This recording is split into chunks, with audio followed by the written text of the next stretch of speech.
Comme je l'ai dit, notre invité au téléphone ce matin, c'est Pulchéri Gbemenou, trésorier général de l'Observatoire de la déontologie et de l'éthique dans les médias. Pulchéri Gbemenou, bonjour. Bonjour, Tanguy Agoy.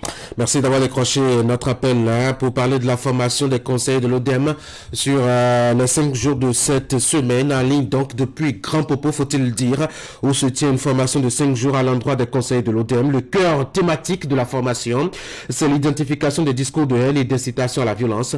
Pourquoi c'est aujourd'hui pertinent, Madame la TG, ce genre d'exercice? Merci beaucoup, monsieur le journaliste. C'est pertinent parce que vous n'êtes pas sans savoir que tous les jours que Dieu fait, nous faisons des productions et qu'il est nécessaire pour l'ODEM d'être à l'écoute de ces productions qui se déroulent sur les canaux médiatiques et les canaux digitaux. Et notre rôle, c'est d'analyser ces données pour avoir une image claire de la presse. Je voudrais parler du monitoring des médias. Et aujourd'hui, on parle de discours haineux parce que, vu le temps que nous traversons, il y a beaucoup de contenu de nos productions, comme je le disais, qu'il faut revoir. Et beaucoup de la formation, le formateur spécialiste en la matière nous a fait la différence entre la désinformation, la mésinformation et la malinformation. Tanguy Agoy, permettez que je vous rappelle ce que nous avons reçu. La désinformation, c'est bien sûr une fausse information conçue pour nuire. L'objectif, c'est bien de nuire. La mésinformation, ça décrit également un faux contenu, mais la personne qui le partage ne se rend pas compte qu'il est trompeur. Donc vous partagez sans savoir la nature de l'information. Parce qu'on partage sur les réseaux sociaux, ainsi de suite. Et la dernière notion sur laquelle je voudrais revenir, c'est la malinformation. Là, c'est une information authentique qui est partagée avec l'intention de nuire. Donc nous, notre rôle, c'est de veiller à ce type de notions pour que notre presse soit beaucoup plus responsable et soit beaucoup plus sociale. Et donc, nous avons des armes nécessaires. On dit la première arme, c'est bien sûr des hommes. Et les 13 conseillers de l'ODEM sont à l'école, sont en train de faire cet exercice parce que vous n'êtes pas sans savoir que nous sommes installés il y a bientôt un mois. Et nous venons de plusieurs horizons. Ça ne va pas dire que nous maîtrisons bien sûr les questions du monitoring d'un média. C'est quand même normal pour nous de revenir sur ces aspects-là pour bien faire notre travail. Donc, je l'ai dit, en tout cas, vous êtes membre de l'ODEM qui observe, identifie ces genres d'écarts et punit les auteurs. En avez-vous les moyens aujourd'hui quand on doit prendre en compte ce gros bazar que constitue, je dois dire, les réseaux sociaux et la presse en ligne? Bien sûr, nous n'avons pas assez de moyens, mais nous avons fait la politique de nos moyens.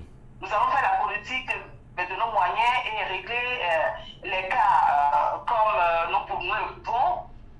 C'est déjà identifier les organes de presse les plus en vue, de suivre chacune de leurs productions et de décider de ce qu'on peut faire de cette production-là pour qu'effectivement ce soit bien fait, pour qu'on sente effectivement que au Bénin, il y a l'ODEM qui existe et que tout est régulé, parce que vous n'êtes pas sans savoir que l'ODEM, c'est l'organe d'autorégulation de la presse au Bénin. Plutôt que de punir, est-ce que l'idéal ne serait pas déjà de former les journalistes eux-mêmes à éviter ces genres d'écarts? Et quel est le travail que vous faites dans ce sens? Ils ne sont pas là pour punir, non, nous ne sommes pas là pour punir les confrères, parce que aussi nous sommes dans la profession, ce n'est pas notre leitmotiv, c'est bien sûr d'aider ses confrères à comprendre ce qui se passe. Oui, la formation, nous avons déjà initié des formations qui vont devenir des réalités, bien sûr, à l'endroit des professionnels des médias.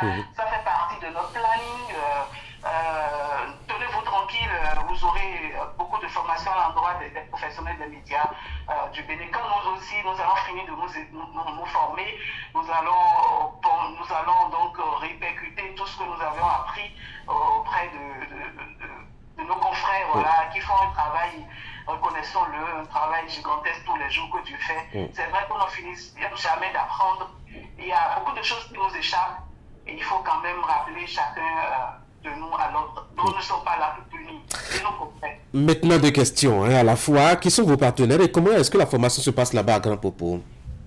Bon, pour la formation de Grand Popo, c'est bien sûr une initiative de Mediabé financée par l'Union européenne. Et pour l'exercice de Grand Popo, nous avons un expert d'origine italienne qui nous donne ces rudiments, ces béabas, ce dont nous avons besoin pour le monitoring des médias. C'est un expert, il n'est pas à son premier coup. Donc voilà, tout se passe bien, tous les conseillers sont ici.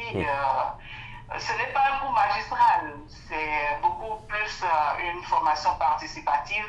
Et chaque fois, il y a des exercices qui nous permettent quand même de comprendre ce qui se fait. Et il ne s'agit pas de se former et d'aller jeter les cahiers dans les tiroirs et penser que c'est fini. Non, la formation, elle est continue.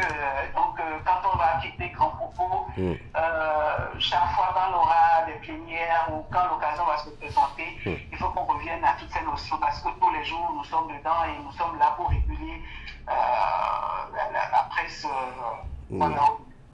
Vous finissez demain, Madame Pulchérik Bemenou. Quel aura été, selon vous, le plus grand acquis de cette formation?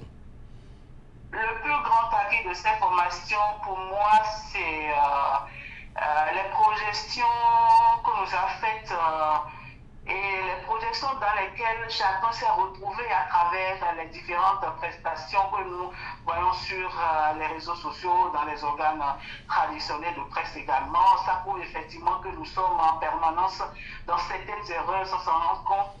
Et je crois que chacun de la majorité s'est rendu compte effectivement que la formation était nécessaire, qu'il faut faire le nécessaire quand même pour revenir sur ces béabas de métier de journalisme. C'est tellement important, c'est capital pour nous. On sent qu'il y a une différence par rapport aux formations antérieures que nous avons l'habitude de recevoir.